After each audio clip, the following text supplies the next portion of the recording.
Es una de las aplicaciones más usadas en todo el mundo y es, sin dudas, uno de los referentes más importantes en cuanto a consumo audiovisual en los tiempos que corren. ¿Quién no ha visto un video en YouTube? Con más de 2.000 millones de usuarios que se conectan mensualmente, es la segunda red social más popular después de Facebook y el segundo sitio web más visitado después de Google. Músicos, comediantes, gamers, periodistas, políticos, todo el que genera contenido audiovisual termina de una forma u otra en YouTube. Incluso nosotros. Esto es Con Filo, un espacio para mostrar con todos los matices, las noticias, los hechos, las matrices de opinión que circulan en los medios y en las redes sobre la realidad cubana. Vamos a rasgar la costura de la manipulación mediática y adentrarnos en la arista filosa de los acontecimientos.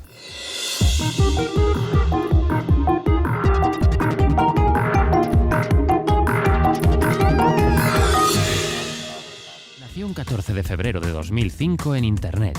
Como los grandes inventos en la historia de la humanidad, YouTube vería la luz sin pretender llegar a convertirse en lo que es hoy día. Sus creadores, Chad Hurley, Steve Chen y Jod Karim, eran trabajadores de PayPal que buscaban una forma de poder compartir algunos vídeos que se hicieron en una fiesta en San Francisco.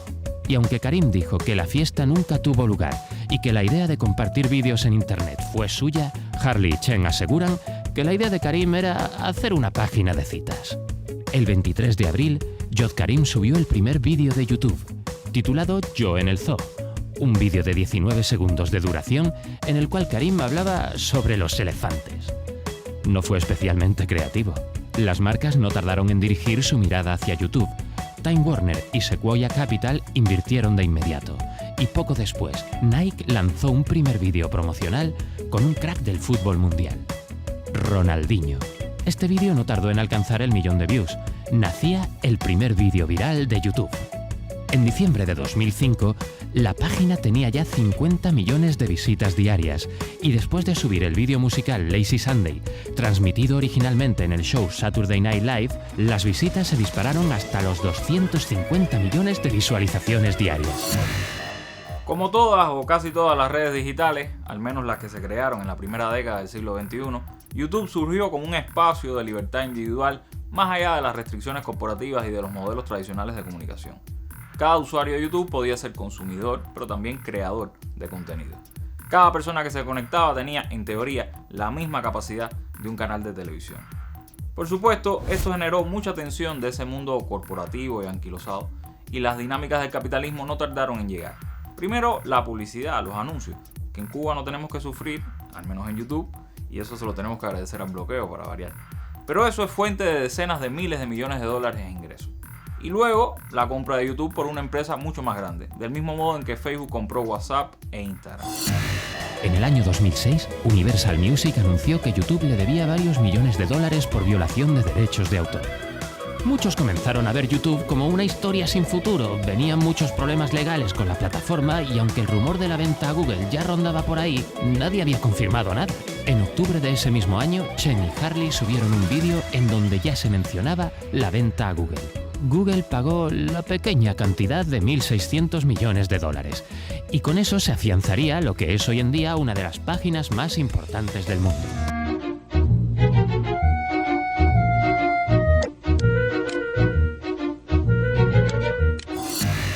El fenómeno de los youtubers, creadores de contenido para esta plataforma, tiene una trascendencia especial para Cuba, sobre todo en el ámbito político.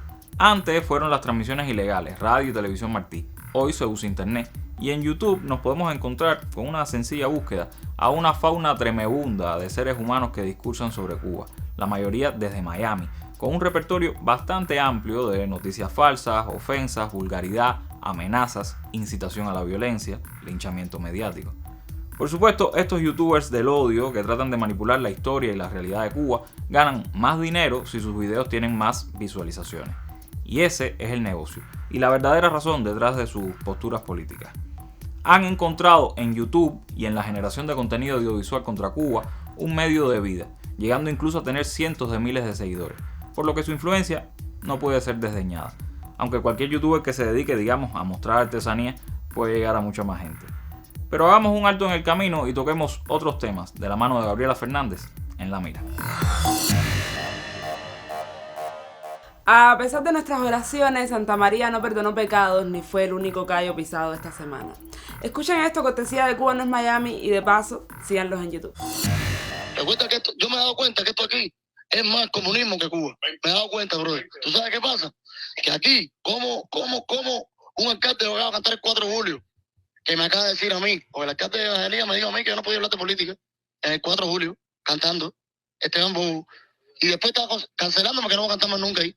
Y ahora dice que me va a cancelar los conciertos míos. ¿Cómo tú entiendes eso, papi? Esto es un comunismo aquí. Esto aquí es más comunista que Cuba, papi. Todos los artistas cubanos que muchos han hablado, porque todo lo que tú ves que están hablando que quieren ir para Cuba, y yo fui a ver a mi abuela ahora, y tuve que ir para allá con todo lo que he hablado.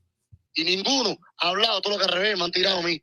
Porque ninguno ha hablado nada. Y todos por detrás me han dicho a mí que quieren ir para Cuba, para que sepa. Aquí no hablen nada, que aquí todo es un invento, todo es un negocio aquí. Esto es un descargo que hay aquí en Miami, aquí. Todo se ha vuelto un negocio mediático de redes sociales y viviste las cosas. Cada vez que un politólogo experto llama comunismo a la primera arbitrariedad que le pasa por la cabeza a un comunero, se revuelve en su tumba. Paradójicamente, que se pueda obligar a los artistas a actuar según su conveniencia tiene mucho más que ver con el capitalismo y la subordinación del arte al mercado de lo que el bueno de Lanier, con su vasto conocimiento del terreno al que lo han obligado a meterse, pueda ser capaz de comprender. Tan rentable le fue al artista vender consignas que le jugaron en contra como les ahora a los verdugos dárselo a los buitres. Así funciona el libre mercado, una lucha constante por controlar la libertad de los demás. Funciona tanto a niveles farandulerísticos como cuando una potencia puede darse el lujo de condicionar el comercio de países más pequeños mediante sanciones o chantajes, para variar. No hay mucho que pueda hacer Lanier contra el bloqueo artístico mientras sea parte de esa misma maquinaria, pero nosotros sí podemos aprovechar cada espacio para defender nuestro derecho de insubordinarnos. Y eso haremos en la cumbre de los BRICS. Mientras ellos insisten en buscar al abuelo de Lanier, nuestro gobierno sigue trabajando para concertar alianzas que ayuden a mejorar la difícil condición del país. Para eso, por suerte, no dependemos de los youtubers de Miami. Nos vemos en la mira. Creemos firmemente que el nuevo Banco de Desarrollo creado por los BRICS puede y debe convertirse en una alternativa frente a las actuales instituciones financieras que han aplicado por casi un siglo recetas draconianas para lucrar con las reservas del sur y reproducir sus esquemas de sometimiento y dominación. Saludamos de manera especial la designación de la querida Dilma Rousseff al frente de esa entidad y la loable iniciativa de los BRICS de crear un mecanismo de reserva de monedas extranjeras de base amplia que garantice certidumbre y estabilidad al sur. Seguramente, la extensión de ese mecanismo a otros países contribuiría a paliar los desequilibrios del sistema monetario actual.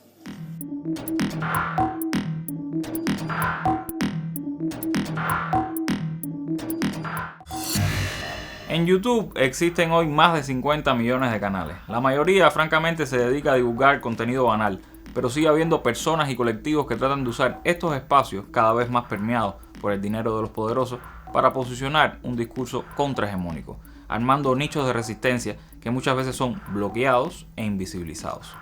Uno de esos proyectos es Cuba Información, que desde hace años trata de romper el cerco mediático contra nuestro país. Su líder, José Manzaneda, habitual colaborador de este programa, accedió a darnos su visión sobre YouTube, los vecinos digitales de por allá y los retos y oportunidades que para ellos ha presentado.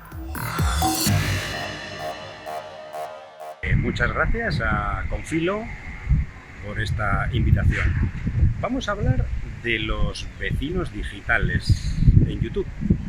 Una youtuber cubana joven, desde su casa, nos cuenta las dificultades, nos cuenta las penurias, sin contar ninguna mentira, de su día a día. Su salario no le llega y su familia pasa innumerables vicisitudes para poder llegar a fin de mes. Claro, automáticamente, entre otros jóvenes de la isla, despierta simpatías y decenas de miles de visualizaciones. Se convierte en una persona con cierta influencia. Por supuesto, esta persona no menciona la causa real o una de las causas fundamentales, yo diría que el centro de la explicación de sus penurias. Y es que quienes gobiernan el mundo y la economía del mundo imponen centenares de sanciones contra su país, no menciona las causas y por eso automáticamente no hace falta que diga que la culpa la tiene el gobierno, la revolución o el comunismo. Eso lo entiende mucha gente porque el mensaje ya está preconcebido, vamos a decir que en el entendimiento general internacional. Si se mencionara la causa, posiblemente la gente entendería que existe una enorme injusticia y violación de los derechos humanos. Así actúan las redes sociales y así actúa, en este caso, un canal como Internet a través de estos vecinos digitales convertidos en un canal de influencia fundamental. Por supuesto, YouTube trabaja en este campo de la guerra contra Cuba, en este aspecto y también en otros, ¿no? Pero los influencers más establecidos que actúan desde el exterior, sobre todo desde Miami, con un discurso mucho más anticomunista y mucho más visceral, tienen sobre todo su público fuera. También lo tienen en la isla, pero tienen su público fuera, un público además que le gusta que le digan que Cuba tiene que ser invadida, que tiene que haber una intervención militar para acabar con el problema que es el comunismo. Bueno, indudablemente YouTube es una vía fundamental para la guerra contra el país, pero también hay que aprovechar sus potencialidades y hay que trabajar en Internet, precisamente en YouTube, precisamente para mostrar de una manera clara que la culpa o el problema fundamental de la situación económica, de la situación del país, está en la guerra que sufre por parte del gobierno de Estados Unidos. YouTube no es imparcial. Su nítido posicionamiento con respecto al conflicto entre Rusia y Ucrania así lo demuestra.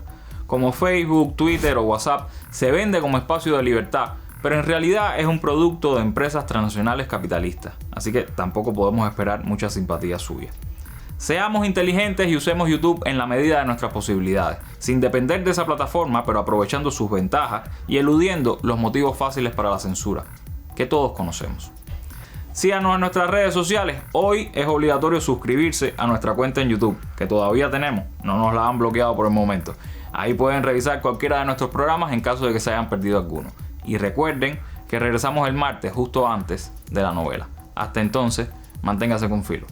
Chao.